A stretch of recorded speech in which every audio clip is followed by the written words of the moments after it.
Kelompok Hamas pada Sabtu dini hari 28 Juni 2025 kembali melancarkan serangan terencana terhadap pasukan pertahanan Israel di wilayah selatan jalur Gaza, tepatnya di Khan Yunis.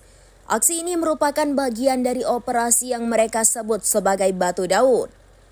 Dalam insiden ini, para pejuang Hamas menggunakan taktik jebakan yang presisi untuk melumpuhkan target mereka.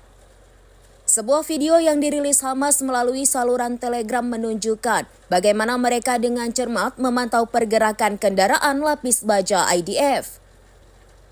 Begitu sebuah tank Israel memasuki area yang telah disiapkan, jebakan pun diledakkan, menyebabkan kerusakan signifikan.